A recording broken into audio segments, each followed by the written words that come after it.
Y'all know what it is. What we talking about? Don't leave nothing out. Podcast, huh? Don't leave nothing out. Podcast, huh? To the people of the bitch, what we talking about? To the people of the bitch, what we talking about? Don't leave nothing out. Podcast, huh? Don't leave nothing out. Podcast, huh? We to the people of the bitch, what we talking about? We to the people of the bitch, what we talking about?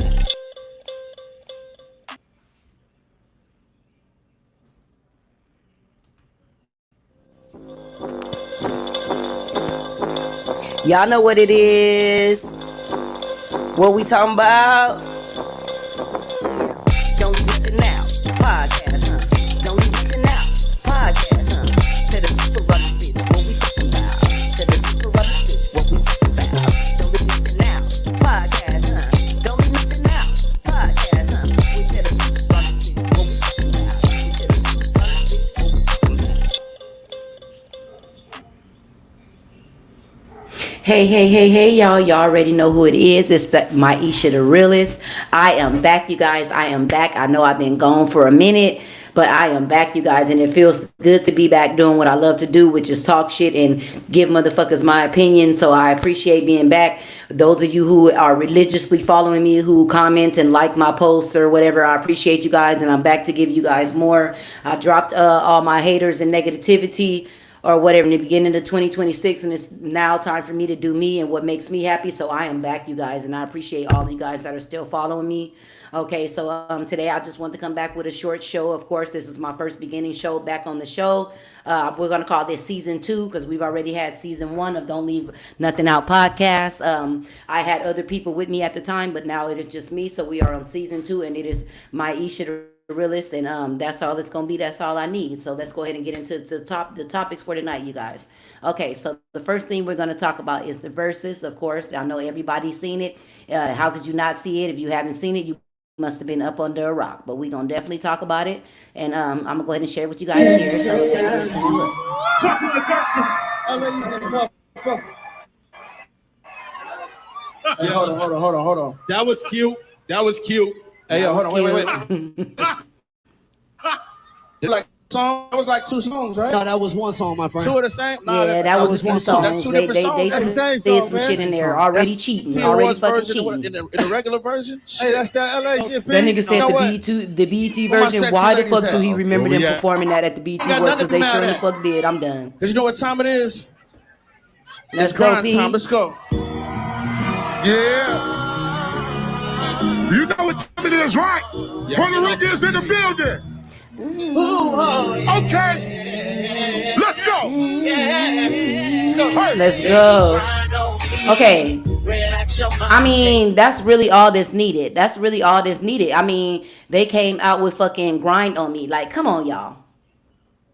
Nigga, it was over before it even started. They came out with Grind on Me. Nigga, just the vibe and the whole beat of that song. And then nigga, Spec didn't take no time, right? He didn't take no motherfucking time getting his grind on. Listen, I love B2K. I grew up on B2K. I'm a millennial. It's just that, you know, we've already seen you guys on Versus and all other concerts and all kind of shit. Like, damn, give somebody else a chance. Like, I know Pretty Ricky was on one of those, but like, damn, like, we haven't seen Pretty Ricky as much as we seen y'all. So we was more excited to see Pretty Ricky. No disrespect. And like the man said, he sounds just like the records. I'm not gonna lie. Now, what I will say is the first song that they came out and did, Omarion was sounding crazy. I was like, he already coming out sounding crazy. But as the show went on, he do sound better. Like, he definitely been getting some motherfucking vocal lessons from somebody. You could tell. Like, he sounded a lot better. I will give him that. But baby, you hear what everybody is saying, so let me just give you my opinion. I love B2K, but Pretty Ricky took that. It's 2 different fucking times and kind of music, which is what everybody's saying. Like everybody's saying, it's a little Fizz fault for opening his mouth on the motherfucking on the show that he went on. He started all this shit, but you know, it's 2 different types of music, and like, you know, like this is the adolescence. This is B2K is for the adolescents to just now getting into girls and liking girls and understanding your feelings and shit. Nah, Pretty Ricky, they passed that. They understood their feelings and they ready to get it on. Okay, so it was 2 different types of music. So It was kind of unfair, absolutely. But like I said, Fizz put his motherfucking foot in his mouth. So if all y'all B2K niggas is mad, y'all go ahead and be mad. But and then did y'all see J Bug? He was on somebody podcast and they was like, oh, who do you think won? Oh, the culture won. Don't start that shit. When the motherfuckers say the culture won, that's how you know they lost. J Bug, knock it the fuck off. And baby, when Omarion gave you that second verse on that new song that they got. J Bug, you wrong as fuck. You could have kept that verse. They should have gave it. Boy, you sounded horrible. You sounded worse than Omarion. And you know you did. That shit was crazy. Listen, Pleasure P, nigga, baby Blue, Spectac, they came to kill the show. They won the motherfucking show. Say whatever you want to say. They sounded, the Pleasure P sounded the same. The raps, it's just a different kind of rap vibe too than Lil Fizz. Like that's that ABC 1 2 3. This that nigga let me get up under you rap that Baby Blue on. So yeah, it's just two different groups. They shouldn't have came together, but they did come together, and they end up getting their ass whooped. It just is what it is. All right, so what's the next story we got here? Yeah, and they ran out of songs. It seemed like they ran out of songs. All right, y'all. So let me fucking tell y'all. Y'all see I was at the BET weekend or whatever. But let me tell y'all about a story because I've been wanting to talk about this shit. I hadn't had my podcast back up, but it's about back up. Let me tell you about these envious bitches. These angry, envious, jealous ass bitches. Jealous might be too big. I don't know what the fuck you are, but you definitely envious and angry. Why? It's just y'all. I don't listen. I got so many motherfucking haters for no reason, and I'm swear to God, this is not something that I want to say like I'm trying to say anything that I'm special. But baby, I got motherfucking haters, bruh, for no reason. Bitches that want to fight me, bitches that want to plot on me. Let me tell you, I went out, y'all, one day. I went out to go support an artist. Okay, so I'm sitting there supporting the artist or whether, and I'm peeping the scene because anybody that know me, I look around wherever the fuck I'm at because you just never know. So I look across the room and I see somebody bent over whispering in another woman ear and shit. So I didn't think none of it at first. I'm still scanning the room and shit, scanning the room or whatever. But as I'm scanning the room, I come back and I keep seeing this lady bent over. So I'm like, damn, it's 5 minutes in. We in a motherfucking club. This bitch bent over whispering in some bitch ear. Like, damn, whatever the fuck she got to say is that deep. Like, to where she ain't even partying in the club. So I'm like, that's weird. So finally, the bitch lift up and turn around. And I'm like, I knew that was her because I was looking at her motherfucking legs, nigga. Her legs is like busted motherfucking biscuits, cans of busted biscuits, nigga. And I didn't get that from pressure. Niggas been saying that shit. And I said that shit when I seen it almost 2, 3, 4 weeks ago. Like, I said, I know them busted biscuit legs. I know, baby, when the motherfucker turned around, I knew exactly what it was. I said, oh, wow. So she seen me. Soon as she seen me, she started whispering to everybody on her side that would listen, nigga. Next thing you know, after she finished whispering, I'm looking up, she looking up, everybody on her side looking at. I said, oh, I peeped the plot, my nigga. I peeps the plot. Bitch, I bother you that much to where you gotta whisper to every bitch in the club and tell them I'm here and what the fuck you mad about. Like, bitch, how old are you? Bitch, my presence bothered you that bad to where you had to do that in the middle of the club to where I can even pay attention to see. Like, this is weird. Like, baby, let me tell you, baby, before I let a bitch get a plot up on me, I got the fuck up out of there, baby. I won't be nobody's storyline tonight. Nobody. You bitches need to take the time to fix them busted ass legs. I'm trying to fix these busted ass arms. My shit big. Bitch, you got some shit to work on too instead of trying to be angry and trying to get bitches to be against other bitches. Like, that's fucking crazy. And I'm not even worried about you bitches. A bitch be out vibing. But bitch, if you think I'm going to be your storyline, you got another motherfucking thing coming. Because I'm not fighting no bitch because they're angry. I'm not fighting no bitch because you have an issue with me that I don't know what the issue is. The fuck would I do that for? Baby, whatever time I give you, it's a privilege. Bitch, you get no more time than what I plan on giving you. So for all you haters out there that got a problem with me, just know that if you see me out in the street, know I got something for you. But baby, I'm only going to give you a little bit of time that I want to give you. So I might give you your 5 seconds to run your mouth and then I'm gone, bitch. Fuck is you talking about? I ain't fucked your nigga. I ain't stole your money. Bitch, get a grip. It's 2026. On God in heaven. All right, so now, my bad, y'all, but I had to get that shit out because bitches is crazy as fuck. So let's talk about the next thing on the motherfucking list. Man, so I know y'all heard about that new YG song where he talking about trannies and shit. I know y'all heard about that. Like, I just don't understand what the point of that was. Like, I really don't, right? But let's never forget. Let's never forget. Let's never forget this nigga just did the video. Do y'all remember he did this video? This was suspect when he first did that shit. That shit was suspect. So now you actually coming rapping about trannies. Like, I don't know, what is this nigga trying to tell us? What is this nigga trying to tell us, y'all? Cause you real fixated all of a sudden lately. I don't know, but nigga, YG 400, like what? I don't know. You starting to have a motherfucking pattern, nigga. What's really good? What's really good? And if that's what you like, that's cool. But nigga, don't be trying to tell stories and shit. Put a storyline on it, nigga. Just tell niggas that's what you like if that's what's going on, because you really went through with that, which is fucking nuts. But anyways, okay. So our next story that we got, you guys. Of course, y'all know what today is. 17 years ago. 17 years ago today, you guys. 17 years ago today. Michael Jackson passed away, you guys. Really mean when like I'm singing a song. I don't sing it if I don't mean it. I reach out my hand to you. I'll have faith in all you do. Just call my name. 17 years ago, y'all, already. The king of pop. I still miss him. Would you like to be buried in something like this? No. I don't ever want to be buried. Really? No. What would you like to happen to you? I would like to live forever. I'll be wish you did, performing Mike. the songs my fans want to hear. See you in July. On to one of our other big stories. The king of pop has died.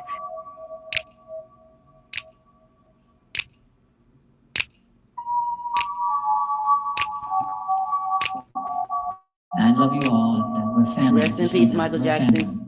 I miss you, man. Man, I miss Michael. Who else out there miss Michael, man? Who else out there miss Michael, man? I miss Michael, man. Rest in peace, Michael. 17 years ago. We love you, man. We love you. All right, so the next story that we're going to talk about here, the next story we're going to talk about here, y'all, I know y'all been hearing about it. I know y'all been hearing about it. His distance from his wife and children. TMZ obtained court documents showing Tigger's wife, Alicia Brown, was granted a temporary protective order Wednesday after asking a Fulton County judge for protection. Authorities have also asked for the Ring camera footage from the alleged incident that caused his wife to have a huge gash on her head, which led to investigation and Big Tigger's arrest. Click the link below for my full video. All right, y'all. So y'all hear it. The court then already ordered this nigga a restraining order and some Ring camera footage because they trying to see what's going on. Like Funky, not even my mentor, said, something happened. We don't know what, but something happened. And let me tell you, we sure know something happened now because the court then granted a restraining order. One thing I know about courts and restraining orders is the court is not going to grant you a restraining order if you don't have any evidence. If you have some evidence, they're going to grant you that, and it has to make sense. So something happened, y'all. So, and I could just tell, like, the way when he did his statement when he was in the radio, like, his face was just so unreal. Like, nigga, you're not even making eye contact with nobody. You did that shit. I don't know if y'all can tell, but I could just tell when motherfuckers be lying. I'm sorry. I can read motherfuckers real well. And the way you was smiling, telling us that the allegations were not true, kind of like smirking, that's how I knew they was. Because any man that was put on that knew their life was going to be ruined, nigga, they wouldn't be smiling. That's how I knew Big Tigger did it. So I don't know what the nigga did, but I know he did something. That's all I'm going to say. So this story is developing, and we will look into that a little later. So, all right. So my next story I got here for y'all. I'm so glad. I'm so motherfucking glad. I'm so glad. Come on, story. Years after a crash that drew national attention and was the subject of a recent Netflix documentary,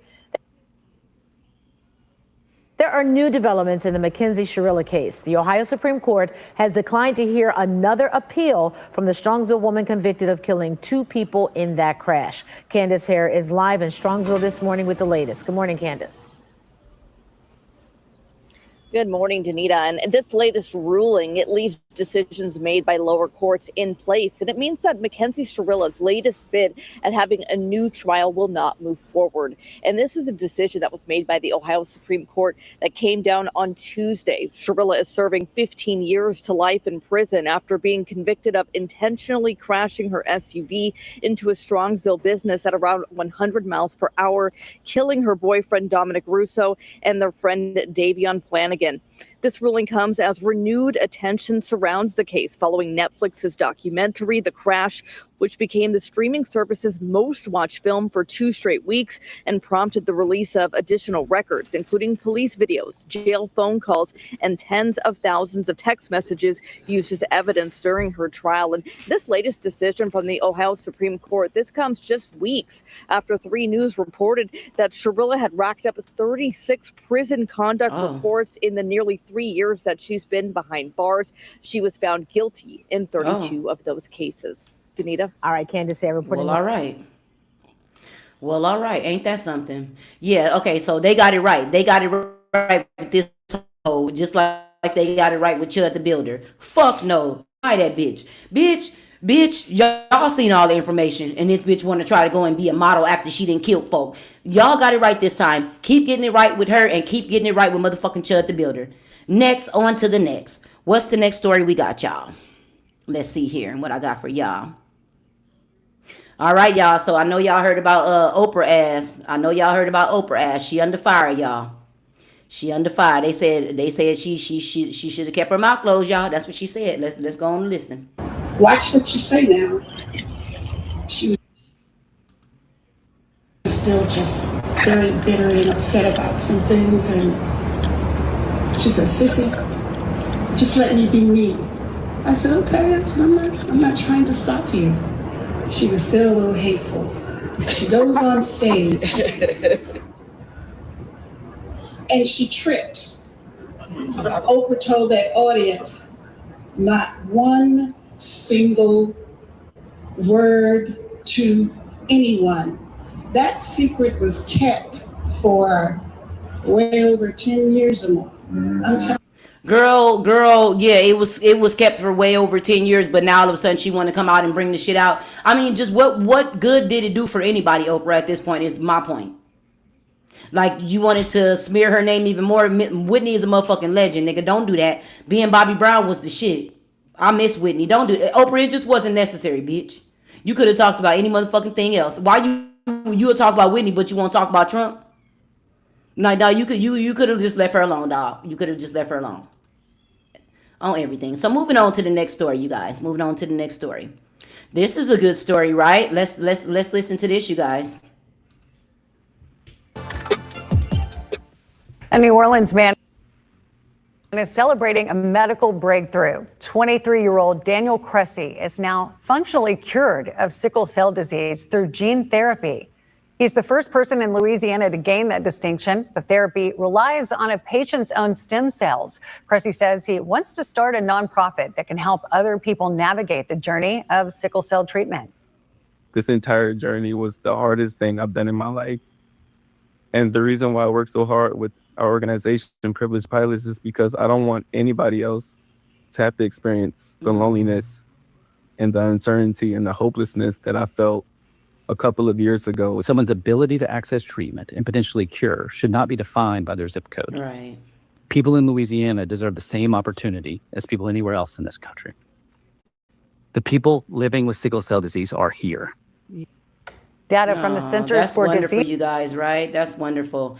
I love this. I love this. There's a lot of people, dealing with sickle cell. A lot of people are dying. I love this, you guys. I love that they were able to come with the breakthrough cure for sickle cell for all my people, man. You know that it affects Black people the most. We know that. I'm just glad to hear that. So, excuse me, if we can work on a cure for sickle cell, there's other things that we can work on cures for, guys, right? Like cancer, HIV, AIDS. Let's try to do all of that. Let's get these people cured, because too many people are dying. It's just unfortunate, that it's stuff that they have no control over. So let's try to give people more life however we can, you guys. You know what I mean? I like that. Okay, so let's see. What's the next story we have here? All right, y'all. So on this one, some parents being charged, y'all. Some parents being charged. You got to be careful. A motherfucker charge. Let's see here. Some parents is being charged.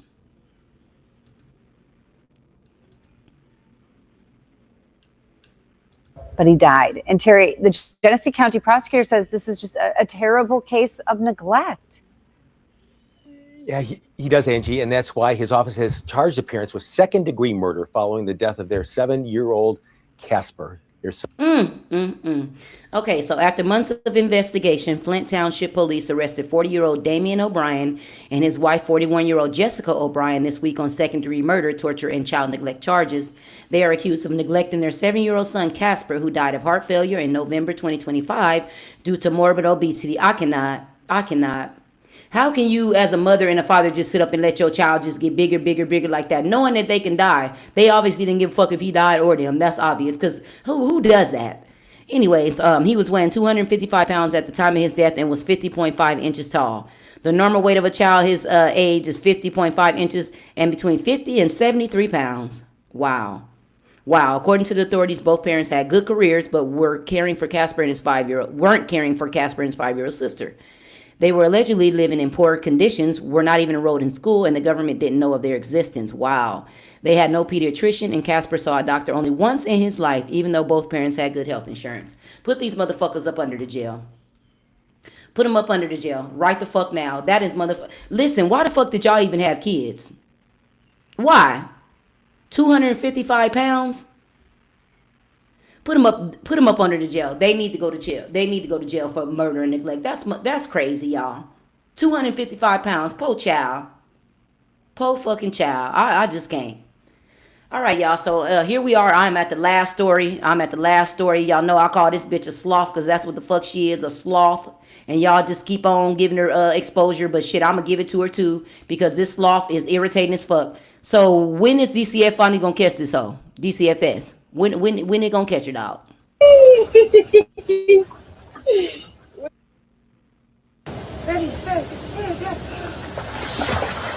1, 2. I'll say about 3 seconds.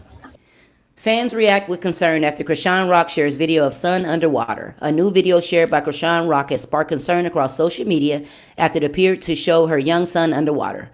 While some viewers praised the moment as a swim lesson, others questioned whether the child was ready for that type of activity, with many expressing worry about his safety and overall well-being. The clip has fueled another wave of debate among fans. So what they say, let's look at some of the comments here. She trying to unalive him, if you ask me. Shit, ain't no telling. Ain't no motherfucking telling. I saw it the same way. Wow. File an online exploitation report with NCMEC because she is moving between Maryland and California while using digital streams. Baby, Chrisean is under fire and underwater with her slow ass. Baby, everybody trying to make sure she get caught. At this point, everybody want to get caught. They even putting out information to help y'all catch this bitch at this point. Baby, and she just living in la la land. She don't know what the fuck going on, okay? She don't know what the fuck going on, but I see people getting tired, okay? They said, this is who the fuck you call. Cause what? That baby probably had water all in his lungs and nose. That's fucking crazy. They say, okay, that's dangerous because she knows he can't even move, so why dunk him? That water probably went straight to his lungs. Wow. You notice she didn't come up right away. When my son was a baby already in swimming lessons, I would dunk him for a quick sec. That was like 3 seconds for a babe that can't even breathe. Wow. Yeah, you know what, y'all? You know what? I just don't know how they ain't caught her ass this long and how they ain't picked up Junior yet. How is she getting past skating through like this? Baby, that baby need more help than anybody other baby that need help in the world. I don't know no other child that need DCFS attention as much as Chrisean Jr. And baby, the FBI can find the motherfucking Osama bin Laden, like Funky Dineva said. They can find Osama bin Laden. They can find all kind of shit, but they can't find this sloth ass bitch with this child. Boy, I tell you, man, something ain't right. Boy, I tell you. So, yeah, I just be glad when the child gets the care that he needs. So, moving on. Last thing I want to talk about BET Weekend. You guys know that it is BET Weekend. You see I got my little wristband here. We just finished, me and my daughter, we came from seeing G Herbo. And Fabulous came on, but I was out of there or whatever. But tomorrow it's going to be much more people that we want to see. I'm excited to be there tomorrow. And I love you guys. Make sure that you are networking. Make sure you're networking, meeting with good people, making something happen. Let's do something. Try to do something this year that you haven't done in your career. Let's do something more forward moving. You know what I mean?